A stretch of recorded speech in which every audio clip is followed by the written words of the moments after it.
రైతు బంధు. మొన్నేమన్నా రైతు బంధును 1 జనవరికి కొత్త సంవత్సరం కానుక ఇస్తున్నాం రైతు బంధు అన్నారు. సంక్రాంతి పండుగకి ఇస్తున్నారు రైతు బంధు అన్నారు.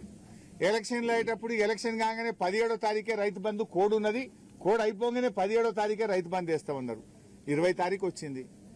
కేసీఆర్ గారేమో నాట్లకు రైతు బంధు వేసిండు.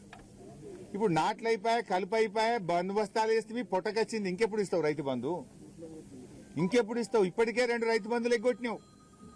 4 రైతు బంధులకు 2 ఎగ్గొట్టినావు, 2 ఇచ్చినావు. ఇప్పుడు 5వది. ఇది కూడా ఇస్తావా? ఎగబెడతావా? ఇంకెప్పుడు ఇస్తావు? ఎందుకు ఆలస్యం? కరోనాలో కూడా కేసీఆర్ గారు రైతు బంధు ఆపలే. నువ్వెందుకు ఆపుతున్నావు? నువ్వు కాంట్రాక్టర్లకు మాత్రం 20,000 కోట్ల బిల్లులు ఇచ్చినావు. ఈ సంవత్సరం 20,000 కోట్లు కమిషన్ల కోసం బడా కాంట్రాక్టర్లకు బిల్లులు ఇచ్చినావు. బడా కాంట్రాక్టర్లకు బిల్లులు ఉంటాయి గానీ మా బక్కచిక్కిన రైతులకు రైతు బంధు వేయడానికి డబ్బులు లేవా నీ దగ్గర? ఎందుకు రైతులంటే చిన్న చూపు?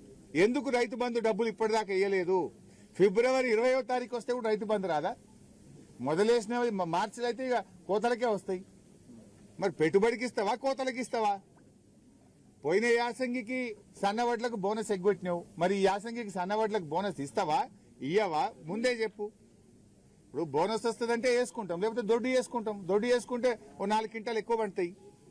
బోనస్ వస్తాయంటే సన్నయ్య వేస్తారు. బోనస్ రాదంటే దొడ్డు వేసుకుంటే 4 క్వింటాలు ఎక్కువ పడుతుంది కదా. నువ్వు పోయిన యాసంగికి బోనస్ ఎగ్గొట్టినావు.